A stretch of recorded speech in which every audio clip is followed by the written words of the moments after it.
I don't know, man. He's back. Hey guys, can you hear me? Now we can hear you, yeah. What's up, man? And how's the audio quality? I'm just having a few issues here. You sound good to me. No worries. So Tangent, you're a bit of a big bag holder. I was hearing you just before I jumped on. He's a whale. I lost all my crypto in a boating accident. Let's stick with that story. That sounds really good. Hey Toby, how you doing, mate? Thanks for having us on. Good to be here to chat with you. I've been hanging out, hoping that I could last long enough for you to come on, but I'm glad you came on a little early. I can get my nap in, and then I've got to meet with David Feeder and a friend of mine to help them get their validator going. So, but glad to be here with you. Yeah, sounds good. You guys too, hey? Look, to echo what you were saying about, you were asking Richard what you can do to add to Pulse Chain and the Hex community. I mean, we've been around from the start as well, and we think very similarly to Richard, and we heard what he said there. And over the last couple of years, we've just been trying to find our way to contribute. Look, it's been a bumpy road, and sometimes we feel like we've probably bitten off one of the more challenging products, but we're pretty excited, and we think it'll be valuable to the chain and valuable to the community, and yeah, we're pretty excited. It's awesome, dude. And then, hey, can I ask you? I'll ask you an easier one first. What's with the midnight airdrop thing? Because we were just talking about when we claimed our weight token, and it's like I did mine, I think like 4 weeks ago, maybe 5 weeks ago. So I didn't play the game of chicken perfectly. I figured I'm gonna fuck up and like get busy with other things and forget and then miss it entirely. So I just pulled the trigger like about 4 or 5 weeks ago. And then I think Maddie probably did fine. Cool. And then Maddie was reminding me. No, he's like, oh yeah, it's like there's another airdrop. I'm like, oh yeah, I remember hearing something about like a midnight bonus or whatever. Do you mind telling anybody that's a claimer or how that works or what that is? Yeah, for sure. I mean, we can just tidy up everything to do with weight first, if you'd like. Sure. So as Tangent and yourself have been saying, weight was a free claim for sacrifices. It was for 8 Pulse Chain related projects, but mainly for Pulse and PulseX initially. As Tangent said, there was no incentive to have made a large sacrifice, so anybody with a eligible wallet address was eligible. And over the course of the wait for Pulse Chain, if you held off from claiming or delayed gratification, you got, an extra token per hour all the way through to, 5 or 6 days ago, whenever mainnet went live. To Toby's question and point around the midnight bonus.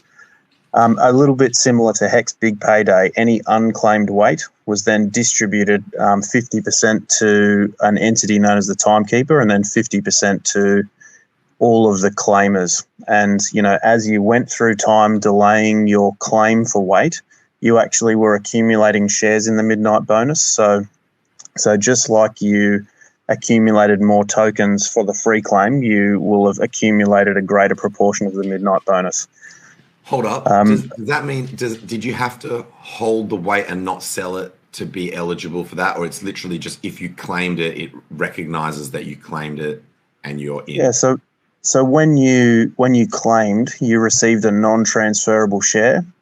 They weren't tradable, but you were, so you'll be able to, go back and claim the midnight bonus, no dramas. Sweet. Another thing probably to mention, if you go to our Twitter, which is 0x Coast, our pinned tweet relates to the Weight V2 smart contract. And so those who claimed weight can convert their weight to V2. We've been relatively tight-lipped about this just because we take our sort of securities legal team's advice pretty seriously. But we made an upgraded smart contract, a bit like, I guess Uniswap providing upgraded feature sets, but yet immutable code. So we released a new contract on Ethereum a few months ago, but that was, activated when mainnet went live. And so people are able to convert their weight to Weight V2, mint their midnight bonus on the V2 contract on both chains. And Weight V2, has several features like, it's more gas efficient with a token permission built in, a proof of benevolence, and it's going to be used for staking for discounts on our Fiat on and off ramp. But we just sort of weren't able to tell people until it was released what it was for. Gotcha, right on. So all of that there, switching to the V2 version and doing the midnight bonus, would that all be through, is there a link on oxcoast.com or is there somewhere else you Yeah, go so to? if you go to app.0xcoast, app.0xweight.com, that's where you'll find the front end for all of these features. We've had a few people in our Telegram asking, can they still claim? So the answer to that is no. There were a few people who were able to claim between Pulse Chain going live and us turning off the minting. And that meant they were able to get some weight on Ethereum, but it didn't fork to Pulse Chain. But we've just said to them that, you'll just have it on one chain. So, come into our Telegram if you have any questions. Cool. Yeah. Appreciate that. Wait, so talk to us about the Fiat ramp. Yes. It's going well. It's going well, Tangent. So, as I said earlier, it's quite a beast of a project. We're pretty excited because we're at the stage of just completing an alpha test with our banking partner, and what that involves is, the summary is that it's built. We have all the payment rails sorted, all the account creations, customer registrations, verifications, credit card pay, bank transfers, wire stuff, all done. Nice. We are doing it. What this alpha test involves 5 customers essentially knowingly doing it open book with our banking partner to see how all the processes work, see that it works effectively. And that's all been fine. And at that point, we'll go to a public beta where we'll probably open up a limited number of slots, but it'll be a functional Fiat Onramp, and it'll just allow us to, again, battle test it. We've got a few extra steps in the process, so you can actually pay companies to utilize software and battle test it with various browsers, devices, and everything, just to help you streamline and debug earlier, because we want to give people an easy and streamline and enjoyable customer experience. But yeah, so it's going really well, and there's lots we can get into if you guys are interested. We we can talk about the plans for Ethereum, Pulse Chain, what they all mean. There's a bit of a, there's actually some other really... First, I want to highlight to people that this is not an easy task. Like, no, most people will probably be aware, but maybe some people take it a little bit for granted because exchanges do exist. But the gap between legacy and crypto has got continual challenges, which are, some are like legitimate and some of them are just straight out like illegitimate attempts to try to squash crypto or to slow crypto down. And so this is epic. Like, what you guys are doing / have already done is massive. Yeah, thanks, mate. I really appreciate it. I mean, it is a massive task. And some of the difficulties that you run into when you're interfacing with legacy are things that we sort of semi-predicted but didn't fully appreciate. Some of those things include, if you want to put in, a massive week of work, but you need to call and correspond with a bank who is shut, you can't progress issues. So at times it doesn't matter how hard we as a team want to work, we're limited by the people that we're interfacing with. Other examples include, probably middle of last year, when we sort of first popped onto the scene and started, talking about the weight-free claim, and we'd been building the Fiat Onramp in the background. We were sitting down and paying lawyers $400 an hour to explain crypto to them, so that they could help give us advice, and that's incredibly frustrating. So you're sitting there explaining the basics of DeFi whilst paying for the pleasure. So I think people warned me about that. People warned me about that. They were like, you go and get an accountant to do your crypto, you're paying them to educate them about crypto. Same with lawyers, same with everyone. Like, so, because obviously they're charging per hour of their time, and it is part of their part of them helping you. They have to understand it. But it's like, that's why someone said, even if you find a crypto accountant that charges more, but you don't have to spend that time bringing them up to speed, also less likely that they make mistakes, etc. So yeah, sorry, continue. That's very true. No, you're right, mate. You're good. We can talk about it, for as long as you need, and feel free to comment yourself. I mean, doing my own personal taxes for crypto, I remember the first time I was sort of enthusiastically talking to the accountant about what was going on, and you could just see that it was just too much. And it all of a sudden ended up a nightmare for me, and I was transparently doing everything. I don't want to live my life looking over my shoulder. So I, you mentioned less is more earlier when it came to dating. Well, it's a bit like that as well. If you're being, transparent and, following the law, sometimes you can still give too much information and you stress people out when it's not required. Yep. But certainly, Tangent, that there's been problems along the way that have all been overcome, but have been incredibly painful. And it's often dealing with people outside our team or banks, lawyers, regulators, other countries. It's been a real process. Now I've got to be honest. Stoic's our product lead. You've seen him on a few streams. Him and I have been friends since we were kids. This is his vision. He has pretty much put the team on his back, and every single time there's been a problem, he's just pushed through it. So I've got to give him credit. I wouldn't ever usually give a long-term friend of mine credit in public because, that's not something we do as mates. We only ever give each other rubbish, but he's done a really good job. And, it's been his vision, along the lines of what Toby said about Richard saying that vertical integration's our key and that the ability to get economic energy smoothly into pulse chain is important. And so that's, been the reason why we've been building this and working so hard. Well, I most definitely appreciate your efforts because it's like I think it's, this is going to be a game changer. Because I was talking earlier off stream and then on the stream about people that have difficulty with all the kind of hoops you have to jump through to get into crypto. It's like first you want to cover security. That's always level one. And you want to make sure they're going to be secure. So even if they want to do it on their phone with MetaMask, you can do that if you got an Android and a Trezor, and those can work together to give you some security. But then, if you want to do any fiat on-ramping directly into MetaMask, you're stuck with like, a Transact or Ramp or something like that. And then they have lower dollar limits and relatively high fees.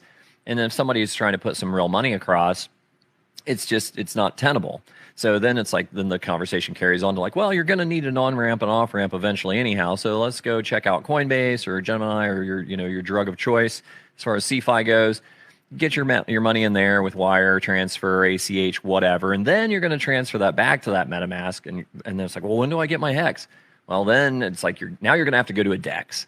So you're going to have to connect through the browser, the MetaMask, and go to the DEX. And then at that point, you can do your swap. And by that point, they've just glazed over, and it's like it feels like too much, right? So, I was given the example of like Robinhood app, where all these kind of things just kind of happen in the background, and people say, hey, I want to buy Hex. Here's my funding that I've put in that's self-custodied, so we can maintain like the idea of DeFi, right? The philosophy of it. And it takes that self-custodied USDC that's already in your MetaMask underpinning everything or whatever wallet, maybe Richard's wallet. And then they click a couple buttons like on the Robinhood app, and boom, they've got their Hex or their Pulse or their Pulse X or their Ink or their Weight token or whatever, right? So it's like that's, I feel like this is a big step toward that kind of next generation of ease of use for the masses. Because I feel like, in this ecosystem, we're very early still, but it's kind of like people that were in Bitcoin in, 2011 and, where it is now and how easy it is to access through various means. So I commend you for the effort because I imagine it is ridiculous amount of work to get even to where you are with it. And I'm really excited to see, what it does for you guys and for the rest of us once that's in place. Do you have timelines or what are you thinking? I don't want to be like the when on ramp question, but kind of. Oh, the common questions are when on ramp. And then irrespective of how many times we've covered it, it's, are you also an off-ramp? And, I'll be on my Twitter at home and just about exploding and then politely responding after I've had 10 seconds to calm down. Look, to your point before about the difficulty, and I will get to the timeline just after that. That's not a problem. Sure. It's a well-known thing in web marketing and online businesses that the more clicks or the more processes to get to your product, the more likely people are to leave. And, we as a community, I would think it'd be fair to say, are advanced DeFi users. So we don't think very much of putting some money on a centralized exchange, taking it straight off, either bridging it or using a DEX on Ethereum. I mean, we do these things automatically because we've done it so many times. But, Stoic and I ran a pool for the Pulse and PulseX sacrifice with many people, and we essentially saw it as our opportunity to bring everyone we cared about into crypto with a massive opportunity. We'd had people before who didn't want to talk about Bitcoin, Ethereum, Hex, and so this was our big push to, get everyone we cared about an opportunity like we had.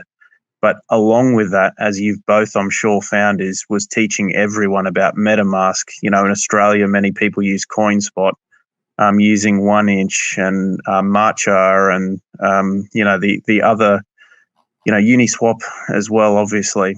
And then just the idea of them getting funds to Pulse Chain via all those steps, plus using the bridge, waiting for several days. I mean, I think the last week has shown us how important having our own on-ramps are.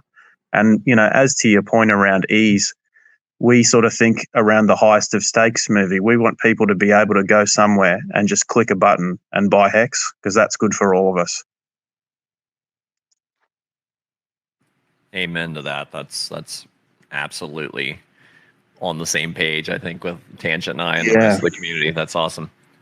We often get people saying, it's good that it's hard to buy Hex because that means we're early. And that's true. That means we've had a fantastic opportunity. But if we want to grow our network, onboard new people, we have to make it easier. And so, that's the premise of the product. But so look, if we get to timeline, it's been a little challenging. Firstly, the fact that Pulse Chain took 1.5 years has definitely helped us and the other teams building. So whilst, we were all really keen to get our coins and tokens, it has been helpful as builders, the fact that it's taken a little longer. But it would be, we've been fortunate to have channels with some of the devs and other builders within some Telegram groups we have, but it was not always clear when this was going to launch. So in terms of our timeline, we've committed to building out our initial feature set with an on-ramp to Ethereum. And while that might seem, like everyone's dying to get an easy on and off ramp to Pulse Chain, the truth is it's 99% done. So it's important that we complete that, because adding the additional features, incorporating Pulse Chain, there's some challenges there, but it'll be much easier to add on than if we were to try and pivot when we'd finished a product at 99 or 98%. So the timeline for our public beta with an Ethereum on-ramp, and that will feature essentially just a USDC on-ramp. We chose USDC because it's the majority of, Ethereum liquidity and Hex liquidity on Ethereum. And we had the suspicion that it would be a commonly bridged over stable to Pulse Chain, as it is with DAI, primarily. So the Ethereum Fiat on-ramp will be going to public beta in the next probably 1 week. I'd shudder at saying 2 weeks or 14 days. So we're going to go with 1 here at the moment, but we are really close. 2 more weeks. Yeah. It's funny when you deal with regulators and banks and, financial institutions, I should say. There's all these funny little rules and regulations to how you do an alpha test. So in terms of the countries that it'll serve, we're only able to do our alpha test and pass that alpha testing period with the bank with US-based customers. But then we're able to bring on Australia, Canada, and the UK almost seamlessly once that's done. So the public beta should launch with, multiple other countries supported. And obviously, I'm talking to you guys from Australia like Tangent, so pretty keen to have the Aussies looked after as well pretty early on in the piece. Nice. But we're really keen to expand that further, and our process for that is to essentially have a look at what the regulatory frameworks are in various countries and jurisdictions, and what we have our legal team do is, essentially draft a legal letter explaining our process and how we fall, outside any requirement for regulation.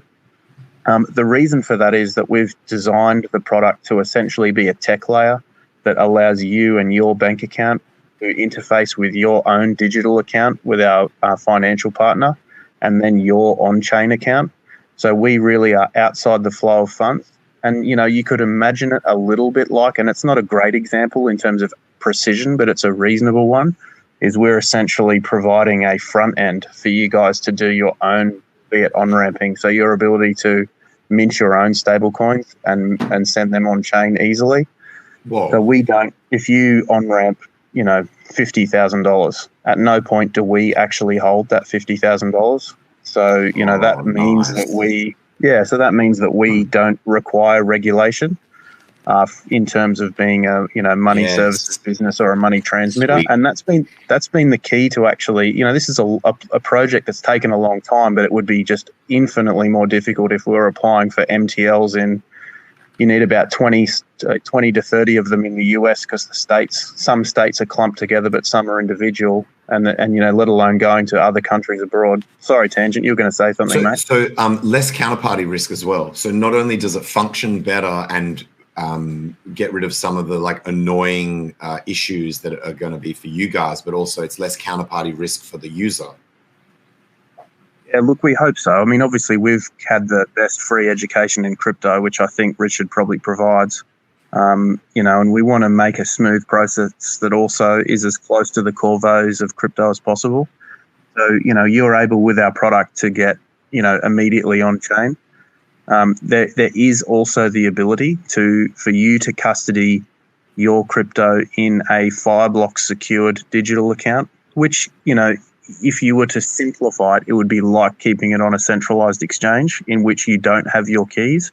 However, with Fireblocks, they have, they're an industry leader in custody. So for people who choose that option exists for them, but you'll be able to seamlessly get on chain. And I'm sure the majority of users will, and myself personally will probably utilize that as the primary means of on and off ramping. So we want to, Richard taught us to know your counterparty risk. And I think the first time I heard that from him was talking about, who's wrapping your Bitcoin. Right. But, I think counterparty risk is something that we talk about as a community a lot. Obviously, to some degree, our financial partner will be a counterparty, but you just want to minimize counterparty risk. And we're trying to design the product with this stuff in mind as best as possible. Nice. People are in the chat again saying that Richard's going to stream, but I think it's just continual fake news. That all sounds really good, man. I think that is going to be a more significant breakthrough than what any other L1 chain has ever done. Everyone else relies on centralized exchanges. On CeFi, yeah. Look, Richard's always said, if you think you need something, go out and build it. Don't just sit around and say, can someone please build this? Why is no one doing it? And so we've tried to embody that at Coast. If you're complaining about it, then you're not out there solving the problem and fixing it. Exactly. Yeah. I mean, look, there's days when we prefer it if someone else had already built and completed it, but we're happy to play our part in the community and we're going to deliver this and it's coming well. With Pulse Chain, it's actually a little bit different. So we're able to on-ramp smoothly via Ethereum because a lot of financial institutions are actually able to custody and be a liquidity provider for stable coins and Ethereum and common cryptos. So that means that people can on-ramp via our banking partner and send those tokens or those coins straight on-chain. It's a little more difficult with Pulse Chain because there are no custody providers that support Pulse Chain presently because it's a brand new layer one. So one of the tasks we're doing in the background that we don't talk about commonly is we're liaising with the company Fireblocks, which provides custody for probably 30% of centralized exchanges, companies and financial institutions for crypto. And they're seen as somewhat of an industry leader. So we're working in the background to try and bring Pulse Chain support to their custody services, because that would be actually the game changer. Because then people could start to say to their centralized exchanges, the on-ramps they use all over the world, hey, why can't you list Pulse Chain? We now know that you can, because there wouldn't be many at the moment that without setting up infrastructure would be able to facilitate that. So that's something we're sort of doing in the background, and it's something we want to raise community awareness of to the importance of that over the next little while as well. But we can't necessarily claim credit for some of the Hex listings, but we did speak to Fireblocks, who provide custody of assets to many entities, and they were really unaware and had never been asked to support Hex before, and they were actually happy to. So it was probably last year that we met with Fireblocks and requested and sat down with them and spoke to them about Hex and had them accept Hex custody. So we're aiming to do that with Pulse Chain as well. And look, if we get to the point where Fireblocks support PRC20 and Pulse, the coin itself's custody, then we can work with other teams and provide liquidity for Pulse, PulseX. Teams like Fiat, Liquid Loans can all themselves use our product to essentially allow people to on-ramp straight to their stable coins, and then they're straight on chain, because that would, in my mind, be less counterparty risk than USDC as an example. Right. So that's on the pipeline for Pulse Chain in the backplay. But then our plan for launching a fiat-backed stablecoin for Pulse Chain is essentially, the last steps in that path. Is we have a stablecoin smart contract, which essentially allows a stablecoin to be minted if a stablecoin is put in a Treasury account with our financial partner, and if a stablecoin is burnt on chain, then it allows a user to move a dollar to be moved from a Treasury account to their personal account. So it's essentially a smart contract that ensures one-to-one fiat backing of the stablecoin that we'll call CST, or Coast Stable.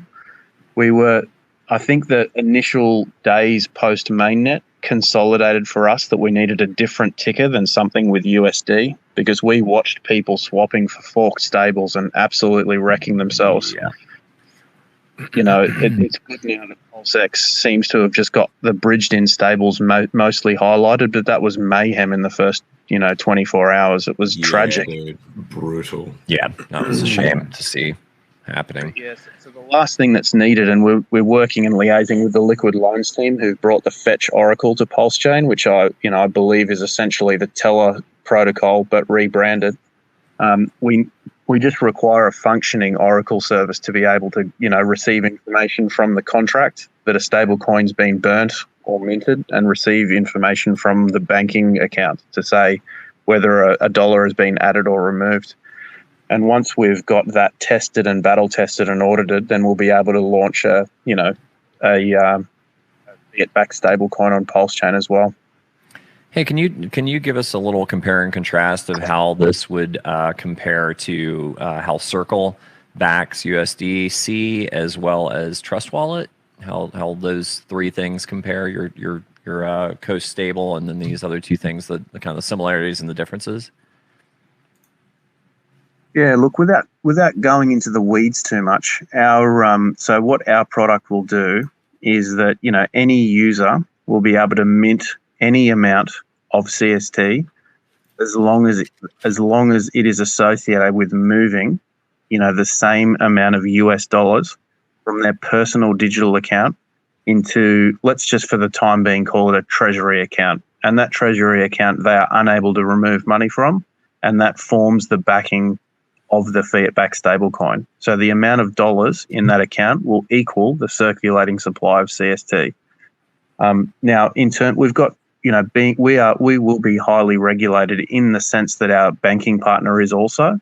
And so we're just required to provide very regular reports as to the status of those accounts and the backing. So, I know that, for example, for many years now, the question over Tether has persisted. I know that when USDC depegged a couple of months ago and died depegged, it raised the question as to what is the real backing of these things, and in what institutions are they, and what is the risk in that environment. And so, we'll be very transparently required to provide balances of those accounts, make them publicly available. So there should be no questions about the Treasury backing. It'll operate a bit like TUSD, as to your point, Toby. Gotcha, right on. And should feel a bit like that in terms of the user experience. Right on. But look, to circle back to what I'd mentioned about the importance of Fireblocks custody is, we very much, we think that a fiat-backed stablecoin is useful in terms of having options.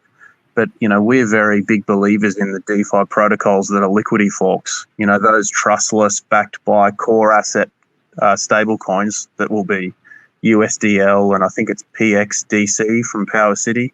They'll be really important. And you know, we're not in this business to be the only provider of a stable coin. We're not in this business to try and own the market share. You know, we're very happy to, you know, provide a platform where these other DeFi stable coins can be easily bought and easily sold and function as, you know, more trustless on and off ramp assets. So, you know, I know that, you know, people felt very comfortable holding LUSD through that depegging event, and that's probably because of its being trustlessly backed by Ethereum. And we're going to have some of those protocols on Pulse Chain. So we're very happy to work with those teams if there's an opportunity, and we can, you know, coordinate the Fireblocks team supporting PRC20 custody. And that could be, I think, a really nice collaborative approach so that users have options. That's fantastic. I'm so glad that you came on early and I lasted long enough to be able to talk to you about this, because I've been really, really eagerly anticipating your guys' launch of this project. And if I wasn't so tired, I would probably be like fanboying and geeking out so hard right now. So it's probably better for all of us that I'm a little depleted. But I mean, I really appreciate you coming on to talk about this. I'm sure you've talked about it until you're blue in the face, but that just goes with having a company and trying to get things off the ground. You're the explainer. That's just going to have to be the way it is. But that was good. It kind of clarified any questions I had, or I think maybe some viewers might have. We've got over 430 people in here now watching, which is great to see live. The replay is going to be tons more. I just tweeted out that you're on here talking about the Fiat Onramp, so maybe that'll. I don't have as many followers as Tangent, but you know, maybe it'll get a few more people to be like, oh yeah, it's like we got Coast on there talking about the stuff we're all waiting on. You know, because now thanks for that, Toby. Yeah, no problem. And it's like, well, we all waited for mainnet. Now it's here, right? And it's like now we're waiting on the bridge, but it's like this other piece is you know, as critical, really long term, I think, to really have this thing attain you know, what we all are hoping it could do for the world. I mean, not just for, you know, our personal investments, but you know, the change that could be realized with a proper Fiat on-ramp dedicated for Pulse. I think it's, and then I like that you're, you know, not trying to be like the only game in town, that you're, you know, you're open to the idea of other stables, because, you know, people are used to having multiple stables to choose from. So, you know, if it's is it CSDT or CST, or are you settled on that yet? Look, we're not 100%. We're close to 100% settled that it'll be CST. With the Coast logo that you guys see next to the name there on my picture. But look, you know, as to your point, we're just happy to make our contribution, and our contribution can be with a Fiat on-ramp and a Fiat-backed stablecoin, but it also can be with a platform that allows other projects to easily onboard users to the chain. We just think the ability to smoothly get economic energy into Pulse Chain, you know, makes everyone's life easier. It allows us to grow our network, to grow the valuation of the chain. And I think that, you know, to talk about other people for a moment, you know, I think I'm really impressed with the other teams and that are building various protocols. You know, we've already, I think was it today where the 24-hour trading volume of Pulse Chain was the third largest EVM. It's crazy. You know, and in terms of, you know, decentralization for EVM proof of stake networks, we're the second most number of validators and just continuing to onboard them daily. So I think this just speaks volumes for this community and the chain, and it really drives home a strong value proposition for teams to come and build, and people to come and invest, and people to spend their economic energy and try to grow their, you know, generational wealth on Pulse Chain. So we're just happy to be a part of that and to do our bit. And you know, I'm sure in a few years when it's all smooth sailing, we'll look back and, you know, laugh about some of the difficulties and start to tell some of the stories. But, you know, as I said, we're just happy making progress and being helpful. And, you know, we are certainly committed to getting this done. You know, it has to be done appropriately. You know, this is financial software. This isn't, you know, this isn't memes and gifts. This is people's hard-earned money and their, you know, their future wealth creation. So we want to do things correctly, but, you know, we're really excited. We're really close with the initial product, and then we'll look to add both feature sets and new jurisdictions and countries to onboard, you know, over the short term as well. And then not to be a nudge, and, you know, this isn't just me personally, but it's like, you know, I think Tangent feels the same way when you're when you're doing an interview of sorts, you're talking for what other people might have a question about. Do you have an anticipation of how long a test net would be required to really kind of suss out what issues you might have before you go with the main launch?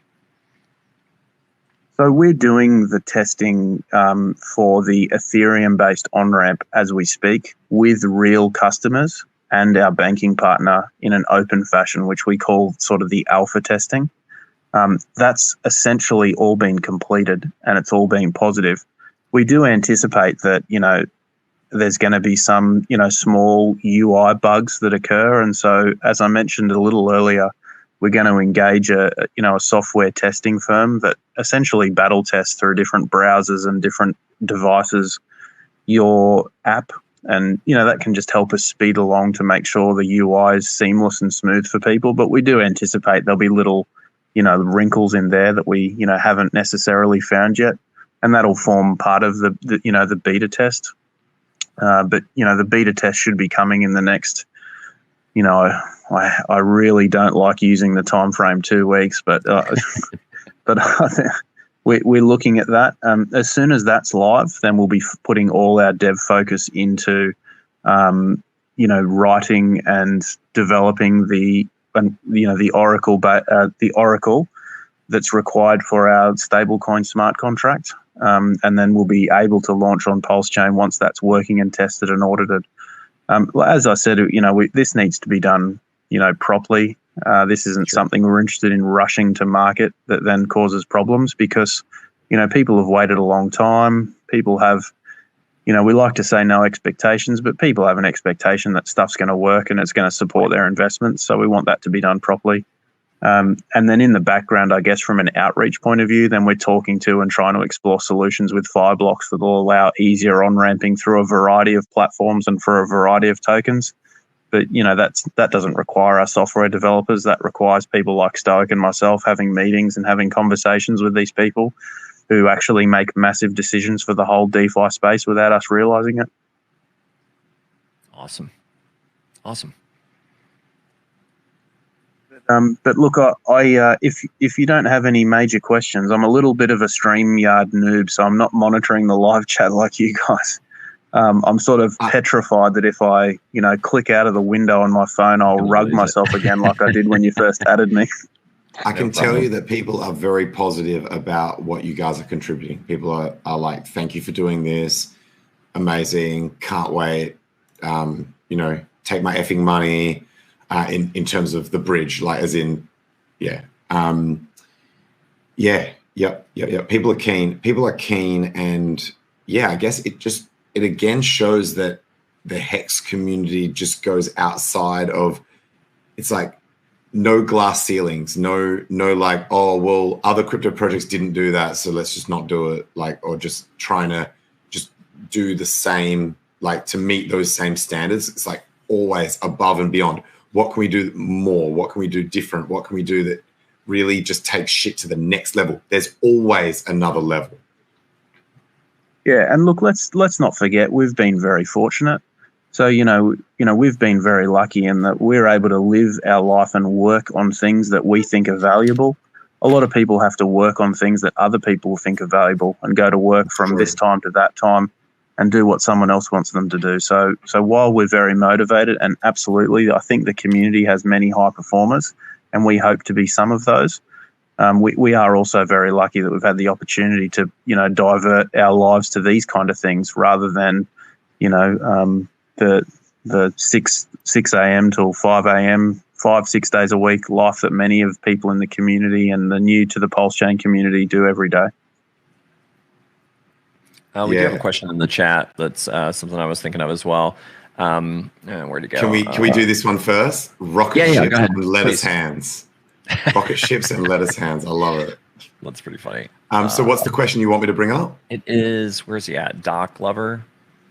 No, not that. The cost. Doc Lover 100.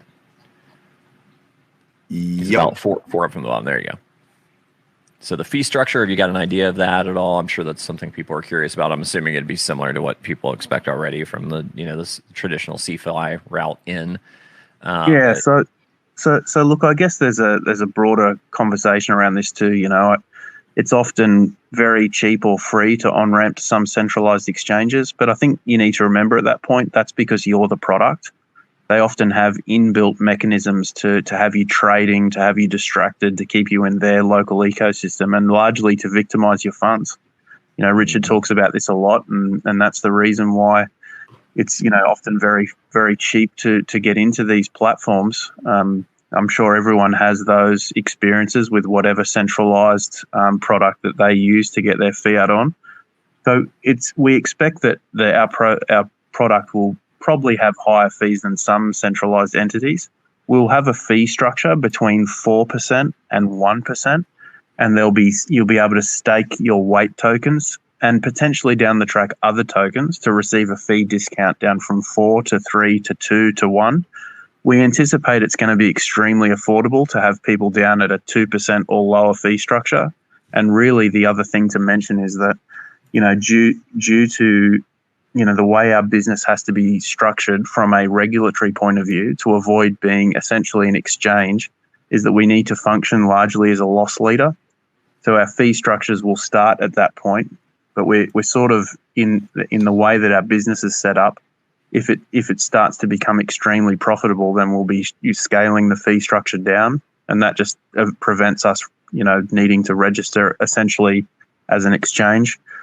You know, I think the common different DeFi on-ramps you might use with Staker app integration or MetaMask would be Ramp, Transact, and Wire. Their fees will, you know, probably be similar or higher than ours. I mean, important other things are that, you know, we won't have minimum or maximum values that you can on-ramp on or off. You'll be able to bring on $500,000. You'll be able to bring off $500,000. It's probably important, and, you know, DeFi users will understand that our fiat-backed stablecoin will be in a liquidity pool, and so that people will just have to be a little bit sensible if there's a lot of off-ramping and burning of CST, that we just might need to, you know, be careful with the liquidity. But that's something that we've got plans for and are going to manage actively. It'll function whilst redeemable for $1, and therefore arbitrage opportunities will exist for people. It will, like any stablecoin, be potentially able to trade a little bit above or a little bit below $1 just based on the function of AMMs. Right on. Yeah, that makes sense. It's like, and that's, I mean, I think that's kind of the death knell for Transact and Ramp and those places, is that upper limit, you know, because it's like if it's $15 for a fee, but the most you can send is $400, that's substantial, right? You know, whereas like if you can send $5,000 and the fee is still $15, $20, it's less of a concern. And so that's good to hear that that's kind of the way that you're approaching that. Well, yeah, we want to offer a product, and you know, I know Tangent, for example, he's someone who really values the avoidance of KYC, and that's fine. And everyone's going to have their own different opinions on that. With our product, there will be a requirement for KYC. We use Socure, and that's largely unavoidable with our financial partner. And the reason is we're going to be providing a limitless digital account, which is available from multiple countries. And we think it has a really strong value proposition for many people. And that just requires KYC. You know, I would love to do my finances with absolutely zero KYC. I know, and I was listening on the Hex Late Show Tangent, and you were hinting at some of your little strategies. But look, if someone isn't, you know, if someone's very reluctant for KYC, then maybe our product won't be for them. But unfortunately, it's largely it's a requirement of business for the most part when you're doing it at a large scale. It's the stage that crypto is in that it's not practical for everyone to be able to take such a hard stance against KYC. So I almost do it as like I inconvenience myself to like really go to the extreme of what I believe where I want it to be.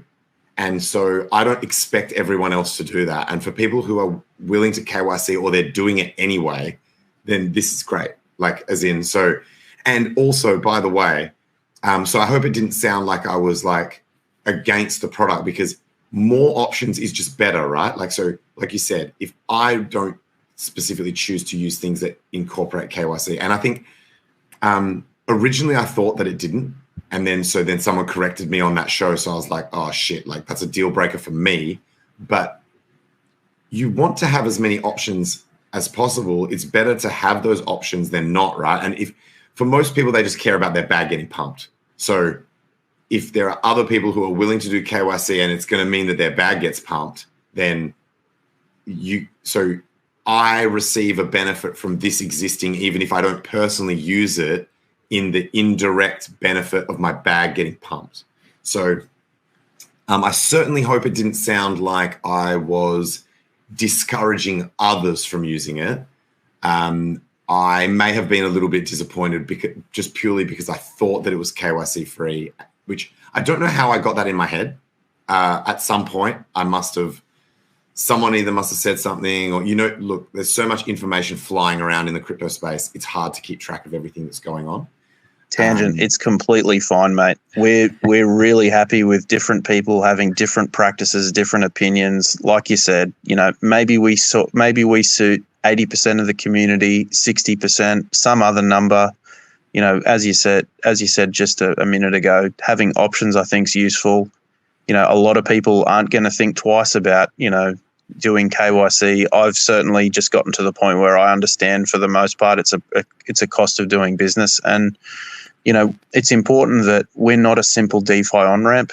People are getting a digital account that has a lot of features, and it's very much like walking into a bank and opening an account. And whilst it's going to be simpler and easier than that in terms of the process, the expectation of what might be involved, would be somewhat similar. You wouldn't walk into a bank account and go, hey, mate, I need an account. I don't want to tell you who I am or what I'm doing. So unfortunately, when you're touching legacy, it's often a requirement for their own compliance. True. Yeah, true. So, yeah. And so as we've sort of from the said, other side, yeah, and people can make a choice. We think that it'll, a lot of people will have the opportunity to bring their economic energy on and off Pulse Chain, and we think that's value adding. And look, Tangent, I actually listen to you on streams. I listen to you debate Richard. I think you probably I think you did a really good job defending Bitcoin, to be honest. So I'll give you a rap there. You certainly do a really good job of, in a detailed way, explaining your opinions or actions, but you haven't upset us at all, mate. It's fine. Okay, perfect. We like your content. Don't worry at all. We've been closet Hex Late Show watchers for a while. That's really good to know. I'm glad to hear that you guys follow the show. That's awesome. So there's a question for you here, but I'm not going to pull it up because it's asking you about your competition, which I don't think there is any, but not that I'm aware of. So you don't have. I'll pull it up, but you don't have to answer this if you don't want to shill your competition. But in my opinion, I don't think there's another thing that's similar to this in terms of direct onboarding. I mean, look, maybe centralized exchanges are theoretically a competitor in the sense of what we're talking about here in terms of being a fiat gateway.